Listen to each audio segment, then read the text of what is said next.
to be flame, so he's going to be better than coffee. Enjoy.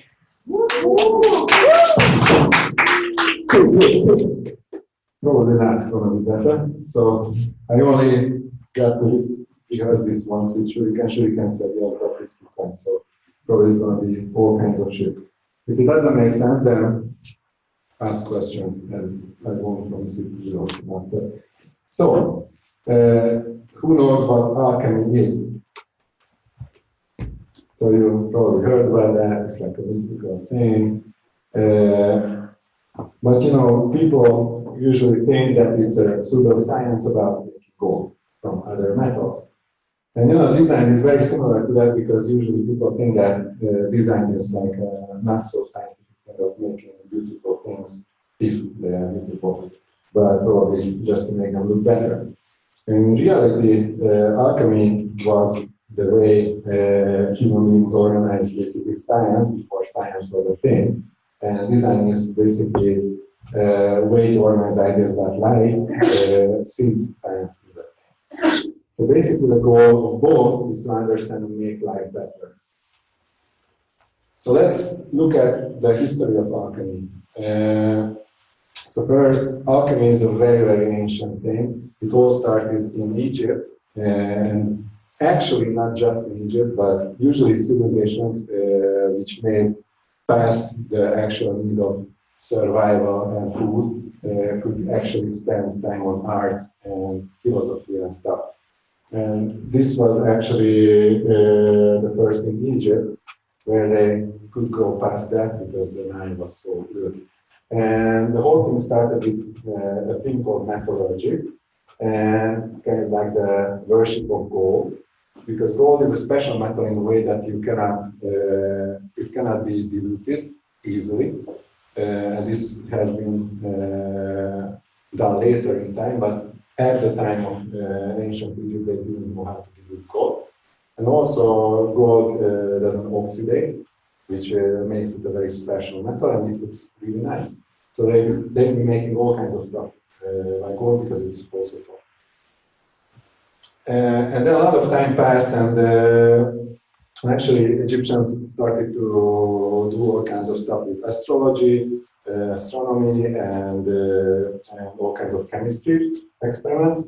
And when the Greeks went into Egypt, which is called Hellenistic Egypt, the center of the Greek kingdom was in Alexandria, and they could collect all kinds of knowledge about Egypt and that area. But unfortunately, that library burned down, so most of that knowledge went through the Greek to the Persian kingdom and to the Arabic world. But to go back a little bit, the whole knowledge of alchemy is kind of associated with the Egyptian god Thoth, who was the messenger of the gods. And Egyptian mythology, Greek mythology, and Roman mythology, and most of the connected basically beliefs have the same god. In the Greeks, it's called Hermes, and for the Romans, it's called Mercury, and both will have a significance later. Most of the alchemical texts were written by the name of Hermes. So afterwards, the Greek gave this knowledge through the Persians to the Arabic world. Basically, the science of chemistry was born. So this person is called Al-Jaber, who some people call the father of chemistry. And the important thing about this is that the Egyptians and the Greek tried all kinds of stuff, but pretty randomly. So this was the first person in history who kind of wrote down experiments, could repeat them and tried out all kinds of stuff. And also, some of the experiments and some of the mythological and also psychological stuff behind alchemy was written down first in the Persian Arabic world. And from the Arabic world, it kind of influenced back into Europe. Most of the texts which were written in Europe in the Middle Ages are based on Al-Jaber's, or as the Europeans call them, Geber's texts. And they've been now written down in codexes. And what's really important is that with the rise of printing books, it could really gain popularity. So to go a little bit ahead, this is Paracelsus, who started to use, like humanism was rising, and they started to use alchemical principles to heal human beings, actually. So this was a very important step. So who recognizes this person? Newton. So this is Isaac Newton. Most of the people know him because of gravity. The fact is that Newton, like 10% of the time of Newton was kind of spent on gravity and all kinds of scientific stuff. 90% was spent on alchemy and making gold. So not too many people know that Newton wasn't that scientific as most people think. This was because most of these alchemical texts were written in coal, and people got really satisfied, like really obsessed with it. And then came the first industrial revolution, where really like printing books, printing or making machinery, making stuff gained kind of like a new level. And this is kind of where people date the rise of design, because this is where people started to actually plan things ahead before like making something. Before that, people were making everything like an individual object. And also laboratory equipment got really sophisticated. So from this point on, people could really like repeat experiments. But also, I have to point out that from this moment, actually it's connected to the British Kingdom, some kind of occultism and spiritualism was connected to alchemy. And this kind of resulted in the popularity of it going down. And also because of all the stuff that happened after the Industrial Revolution, and the real science started to emerge. The actual word of chemistry comes from alchemy. Afterwards, that alchemy kind of became kind of like a occult science, but some people also have seen the significance of it. For example, this is Carl Jung, who used some of the alchemical principles of archetypes of the unconscious mind to base psychological research and therapy on them. And this is one of the most significant things in the 20th century which has been done with or by alchemy. And nowadays, most people think that it's really like a spiritual occult science. But to understand it, I'm going to go through only one principle because I have like 20 seconds. So I just spend 1 minute. So this symbol, because symbolism is very strong with alchemy, this symbol symbolizes the prima material, which is the prime material. Some people really equal it with gold. But in fact, it's not gold because alchemists believe in the Big Bang theory of like everything comes from one thing. It's kind of like, you could call it God, you could call it the Big Bang, but they believe this. And they separated it to 3 principles. One is the spirit, one is the body, and the center is the mind. And if you go through them, spirit is connected to the body through the mind. And the body is kind of like, you don't have to picture it as the body of a person, but it's more like reality. Reality connects back to the spirit. And what it can be brought down to is the spirit is really consciousness, mind is the thought, and thought connects consciousness to reality. And reality that you create, it kind of goes back to your consciousness and builds a knowledge. And this is what basic alchemists call and research as life experience.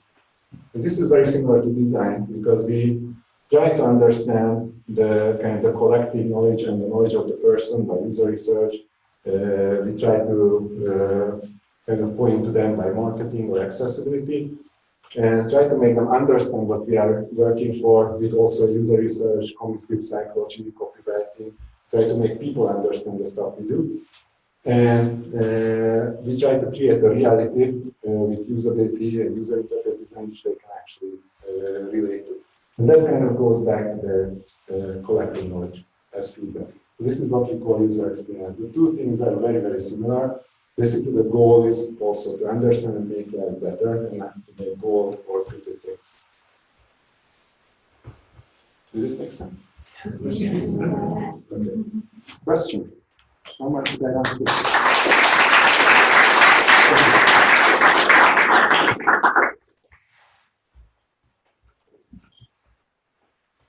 So actually, this is very connected to dreams and all that stuff which we have been talking about. So let's see, they're really cool. No questions? So is there any connection then with Mercury and Mercury? And There is. So I'm curious because so Mercury. I remember that the quantum wanted to make both from Mercury. Not really, but the symbol of the mind or the thought is also the symbol of Mercury because it flows through people. So how it goes is that usually the symbolism is connected to psychological stuff and also material stuff as well. And that's what they try to use to like heal people. So most of their experiments were based on the understanding of the mind, and they try to replicate them with materials and thus heal people with them. So that's how Mercury is connected. And also, as with the Roman god Mercury, so since thought flows through from the spirit to reality, Mercury was the messenger of the gods, so it flowed through from spirit to reality as the people's reality.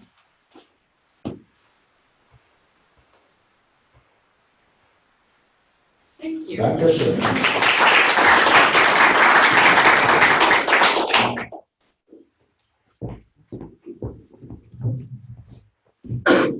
So the next topic and next presenter, I think, is strongly connected to Newton, because if Newton would come back now, he would be a zombie.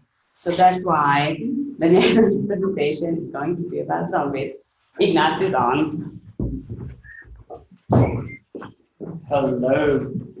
I have to tell in advance that story, the images on the topic could be a bit too graphic and disturbing. Don't fool yourself with the starting image. So zombies, everybody knows about zombies. Some love them, some hate them, sometimes they are the good guys, most often they are the bad guys. But zombies, should I run? What we know about zombies, they have some special attributes. For example, they have special diet, which is not the lactose-free diet that we usually think about, but they most likely eat human brains or human meat. It depends what they can get or which source we are reading. They have a really special vigor. Zombies, they are almost impossible to kill. Usually it takes a shot in the head or you have to destroy somehow the head. But really, sometimes even the chopped out zombie head is still trying to bite or trying to talk to you. It depends on the source of it. And they have a really special, beautiful charm. You know, rotten flesh, missing limbs, and blood everywhere. So maybe those zombies. Sources. Where can we read about, see about what are doing about zombies? There are many cartoon books and novels and short stories and whatsoever. There are games, a lot of PC games, mobile games, platform games, almost everywhere you can find zombies. And of course, television series, movies, more and more popping up almost every year. Zombies are there. So what we know about them mainly coming from these sources. But do they exist? By the way, it's a crocodile and some bath salt. Because, yeah, so bath salt is the name of a drug that was mainly common in the US, as I remember. So in 2012, the police was called to a case where in the broad daylight, a naked man was chewing another man in the middle of a bridge.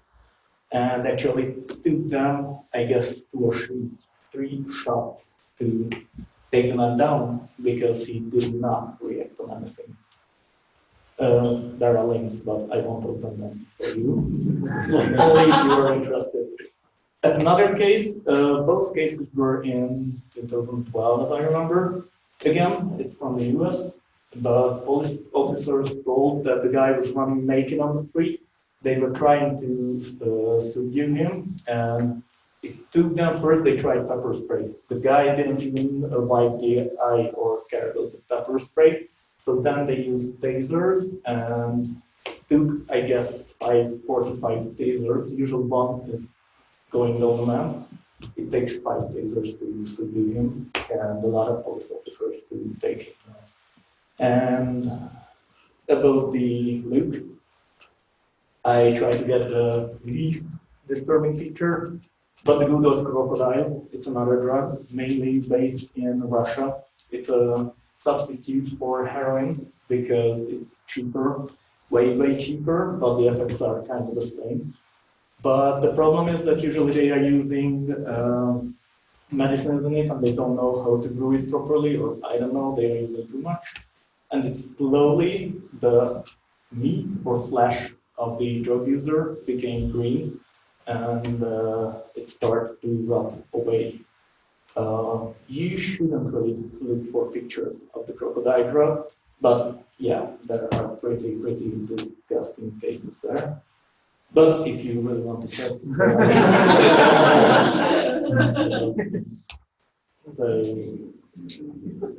they are kind actually exist, but of course, US, Russia, to Budapest, they are far and there are just some cases.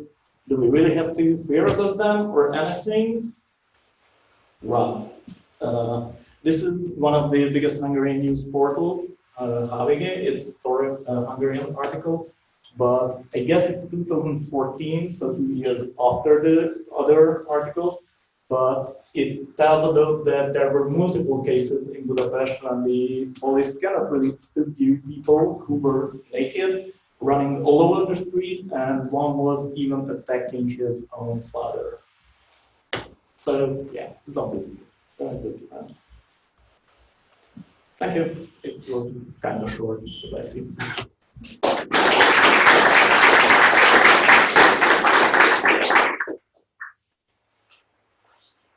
You have some Question?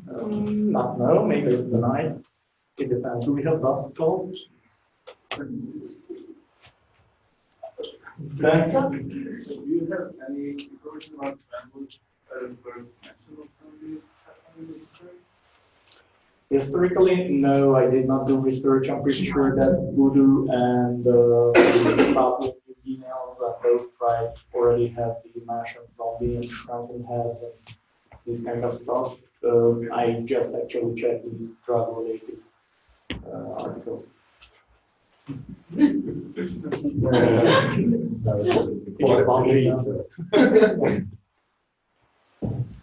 Other questions? No. Okay, then happier.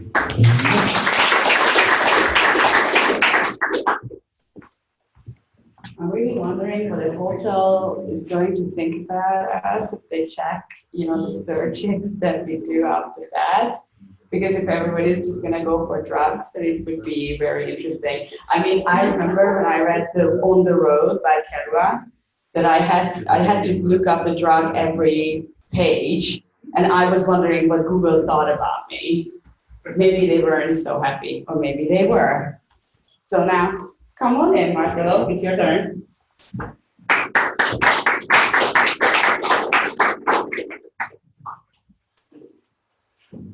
Yeah, so my topic is about why developer presentation side. I am pretty sure a bunch of developers have seen in conferences like really bad presentations.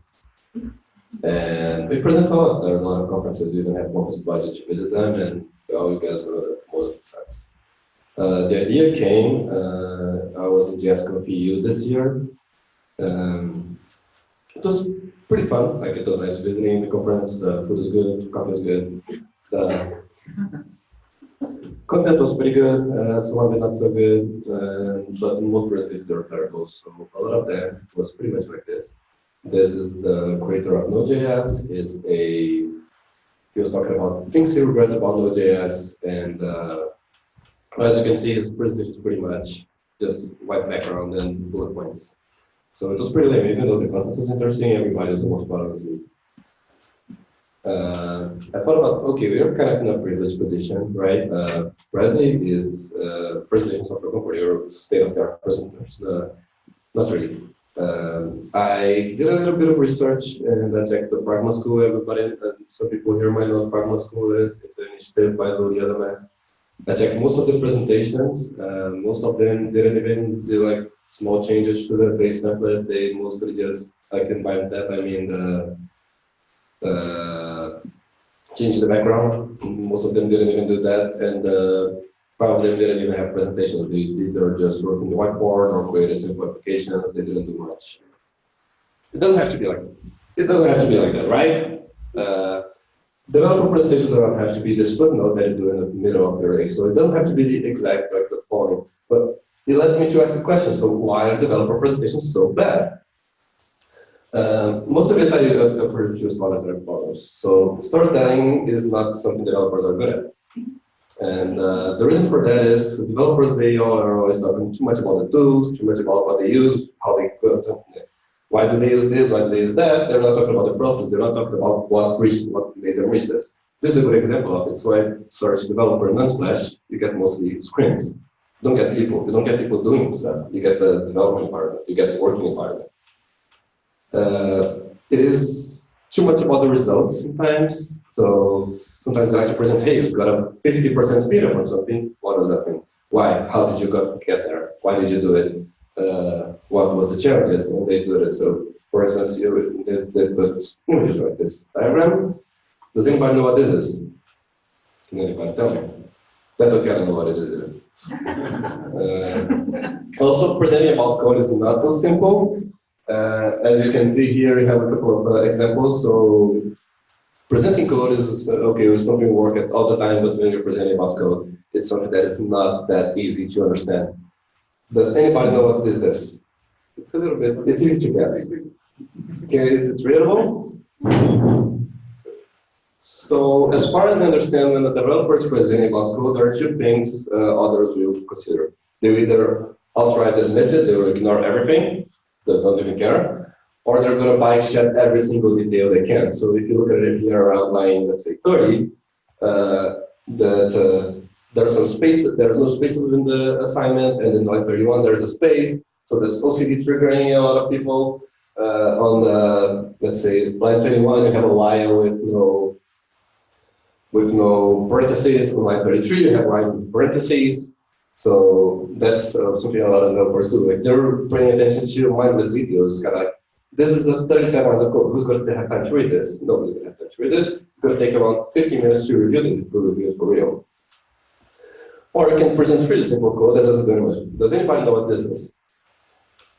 That's okay, I don't either. I mean, if you check it out, it's actually very small, very simple, but it's using a lot of synthetic sugar. It's using a lot of weird notations, very short variable names. It's not easy to understand. And even though this is a little bit nicer, you have this like shading, you have this window like the Mac window, closing buttons to make it a little bit more.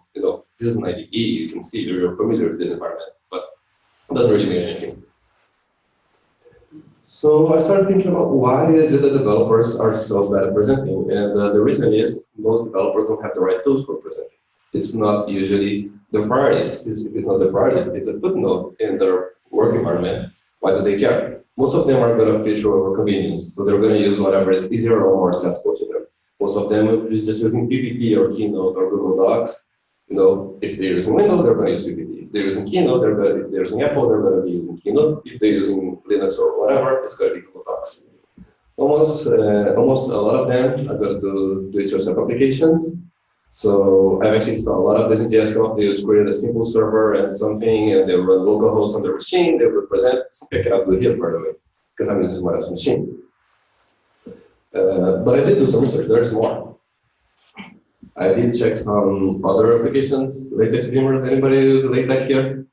Yeah, somebody from have everybody used LaTeX Beamer? No. Yeah, because it makes a beautiful presentation like this.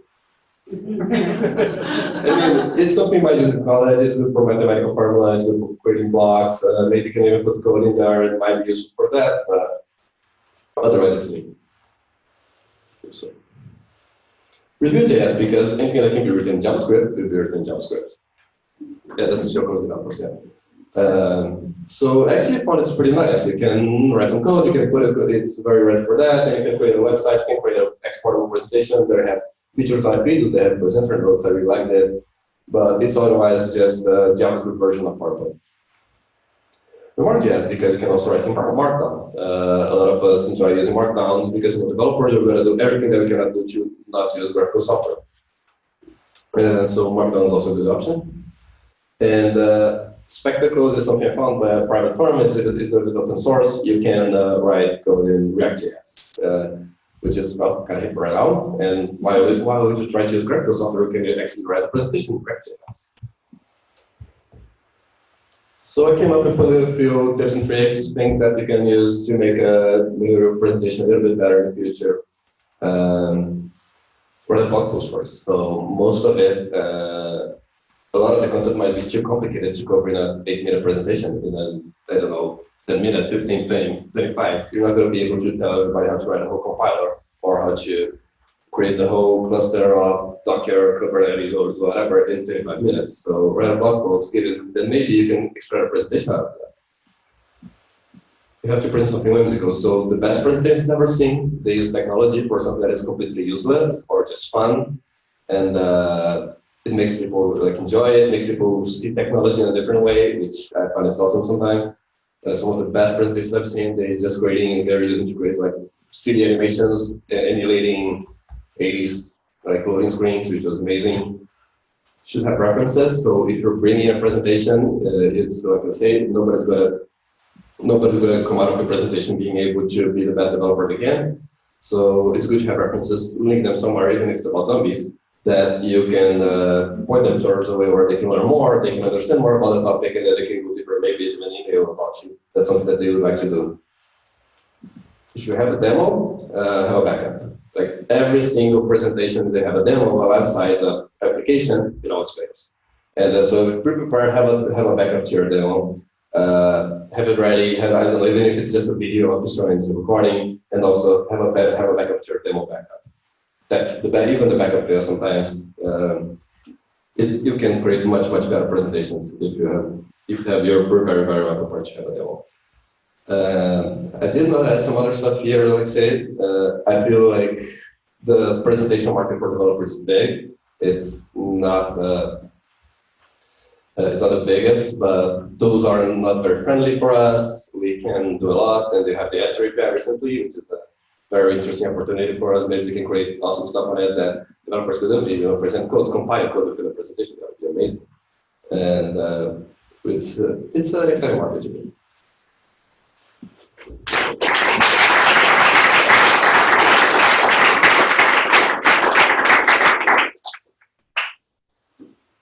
Questions?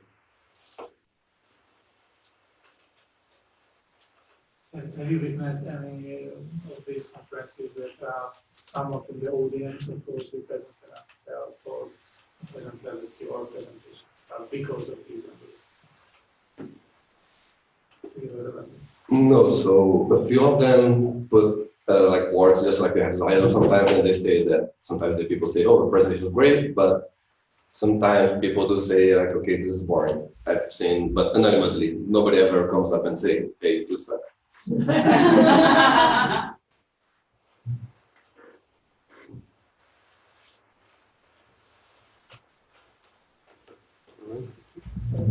Thank you.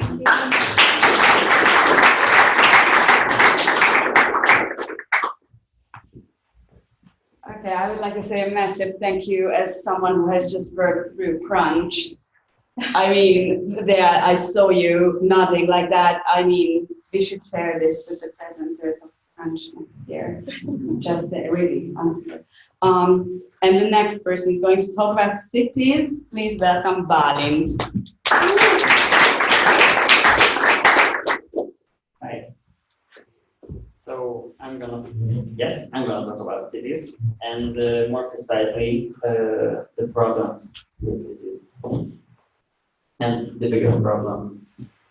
The biggest problem is that we have the same territory for more people every year because migration trends like this, that people from the country is moving to the city. This means a housing problem that we have yes, bigger population, and we have to address this issue. And these are two options, two ways to address it. The first one is making it more dense, like high density cities. This means that the city is more compact. That is the keyword for it. It means, as you can see, that it is a short distance city that you don't have to walk or drive too much to reach anything, because anything is reachable within your area. It means decreasing traffic and then more efficient time-wise and resource-wise. And also it uses the existing infrastructure, which is, for example, metro. They're developing metro because people use it, and it is way more efficient than just making a bigger city. And the other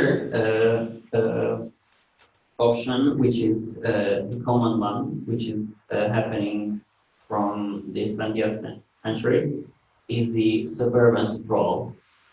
I think you're familiar with it. It is in the suburb area around the cities.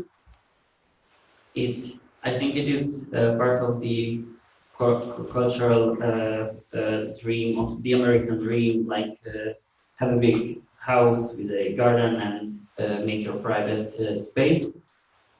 And it sounds pretty, but it's not so much for the environment, because it makes artificial landscapes, which means that we are losing our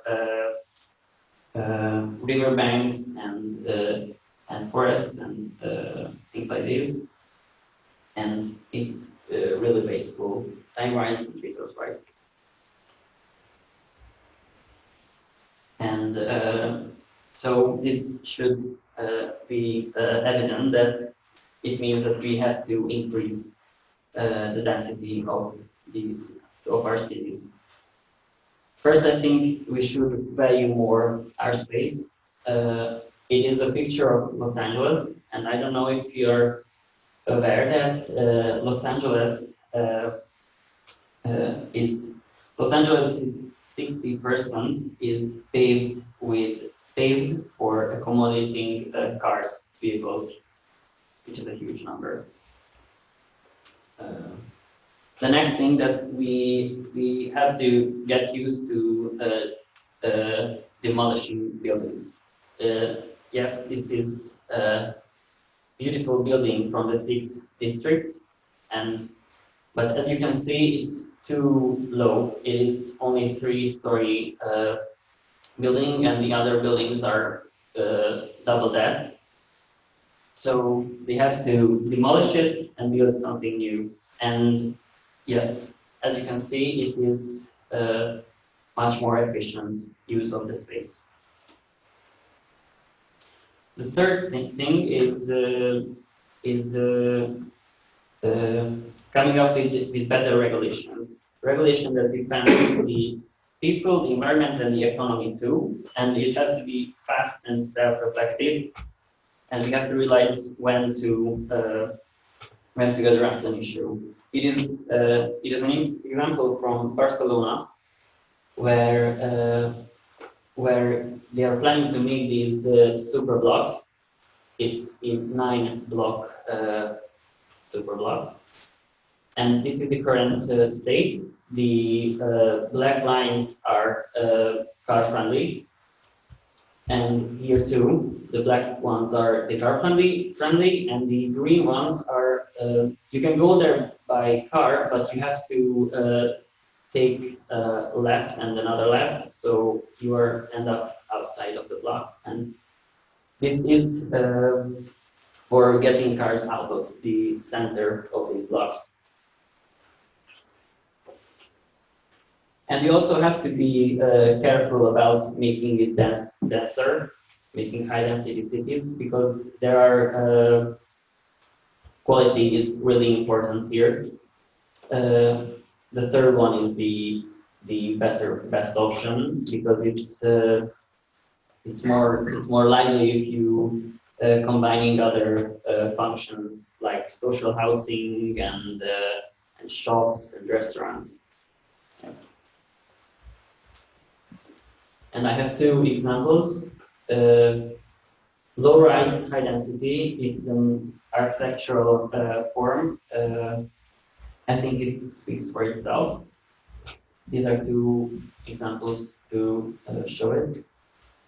This is in London. It's a social housing project, and yeah. And this is another one which doesn't seem really low, but it is still based on the numbers. It's in Amsterdam. It's called the Whale. As you can see, it's a cubic whale. And do you see something weird here? Because these yellow things are the corridors to access the apartments. And what is weird about this plan? You can reach some apartments. Yes, you can reach these apartments, and why do you think is that? Because they can be reached from the ground or No, because the apartments are two-story apartments, and they are changing the corridors each floor to make it more playful. Yes. Thank you for your attention, and I'm ready for questions.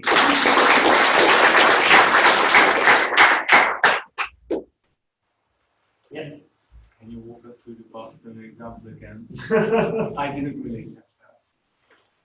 Actually, there is a video about it, which is way better than I telling you, and I will link you that.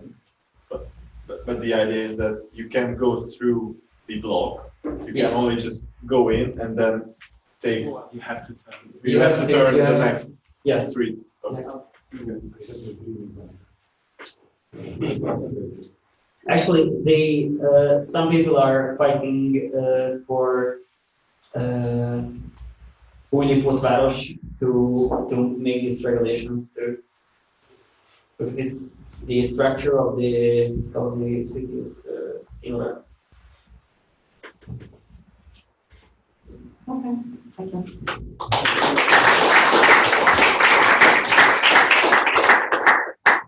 So now we have taken a look at an individual building and at cities as well. We are covering a lot of stuff here.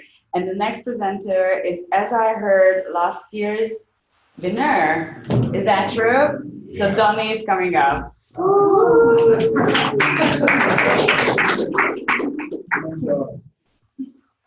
And he disqualified the previous year's winner. Hi guys, yeah, that was an idea. Does it work? Yeah. So, well, last year I didn't feel my presentation was very good, but somehow I got promoted for the prize. So I was very happy about it, and maybe the topic was funny, so I don't know. This year we had an idea with Milan, who was the winner previous year, that we would present together. And we had several ideas and we were discussing them a lot, but then at the end, life has changed our plan. So then I come up with a very, very basic presentation, technique-wise, as you will see, which is about the recipe of the Shabbat kala. I don't know if you know what that is. That is a traditional Shabbat. You know, Shabbat is the Jewish holiday before Saturday, so before the holiday comes in. Each Jewish holiday starts the night before the actual day. This is the Erev, the holiday, and so each Saturday starts Friday evening. And then Friday evening, each family has traditional food, which must have this traditional challah, or it's called barhes, or it's called kalach, or whatever it's called. I don't know the proper English name. I don't know if anybody knows. I think it's called kala in English. But let me go a little further. So let me tell you a few things about my Jewish identity. So when I was a kid, like maybe this, I still had some hair back then. I just got to know that I was Jewish. I was about like 14 or so. That was in the 80s. And, you know, it was like interesting to know that. So we started to go to the synagogue and experience some of the tradition. And I even almost had a bar mitzvah, which, you know, bar mitzvah, what that is? So that is what you need to do when you're 13, when you become an adult. And you have to stand in front of the community and present that you could read and do everything, what is needed to be done. But I wasn't ready for that, according to the rabbi. And so I still learned some of it, but not very much. And at the end, the rabbi said that I couldn't do it, so I didn't do it. And I'm not sorry that I did. So I don't mind I didn't do it. It's not so important for me right now. But I learned to read some, but not the Torah. It's too difficult. But some letters I know how to read. But the biggest change in our that was a tradition that I didn't really was connected to. But when we started to have kids, we decided that we will have Shabbos celebration, and with my grandfather. And then we started to have this thing, and we have our own recipe for the Shabbos challah, and I tell you this now. So, it's not very difficult, and actually I don't measure the components anymore, but for the first time I recommend that you do. So you need to take about half a kilogram of flour, 1 egg, some yeast, mix it with the milk, sugar, sour cream, melted butter, and some salt. And I'll show you a video how to make it proper. I don't usually manage to make it that proper, so you need to take the dough after about 1 hour stay. You need to take it into 3 parts and then roll them. And then, you know, girls can probably do it better.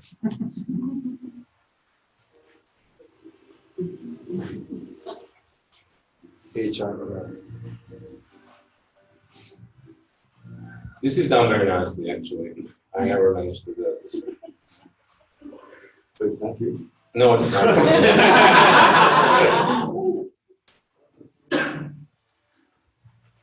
And then you let it stand for another half an hour, and then you bake it. And so, I don't know if you recognize the letter, what the icons form there, but I was intending to form a hey letter, which is the letter for life in Hebrew. And I think these are important things. Thank you.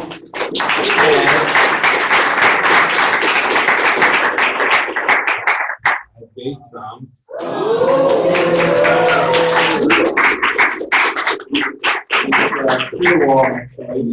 baked it here.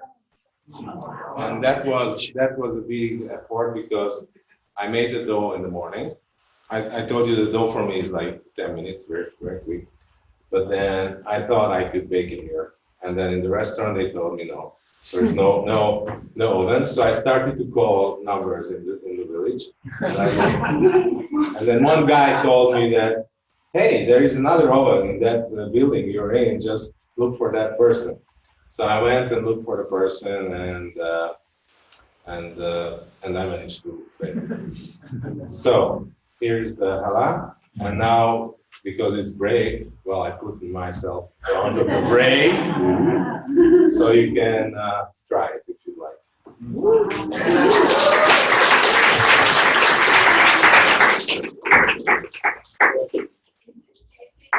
Yeah, that's Yeah. which one? Which one? Okay, maybe. I don't know. I was not saying nobody. Anybody can make food.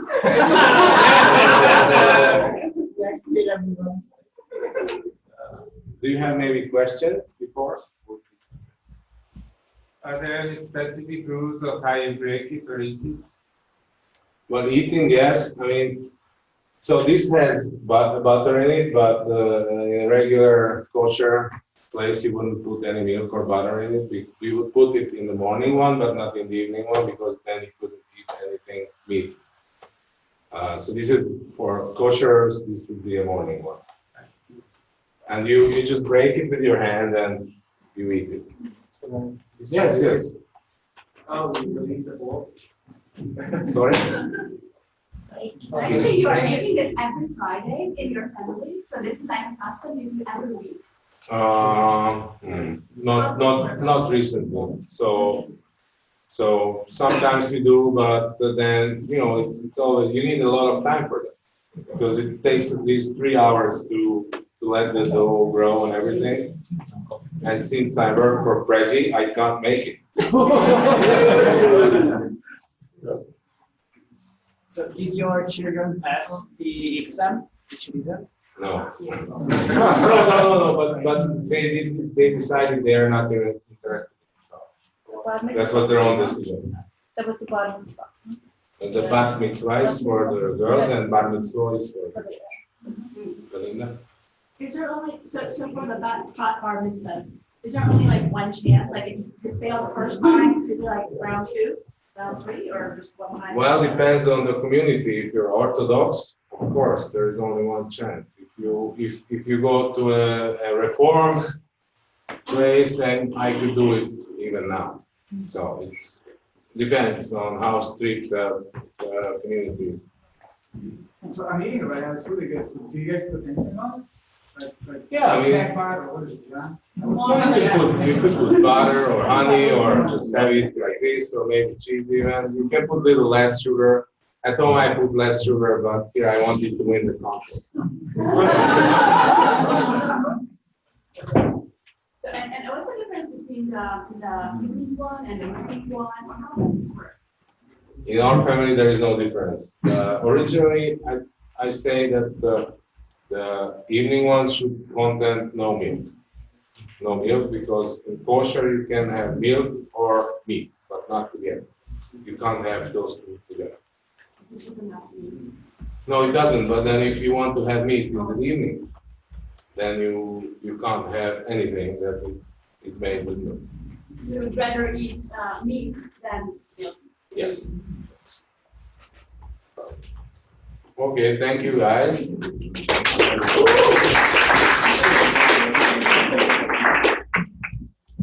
Okay, so as Dani stated, there is a break now, and I'm turning to IT to ask a question. I could have asked it on Slack, but I had too good time and I didn't want to be on my phone. So guys, the next presentation is set to start at 3:40.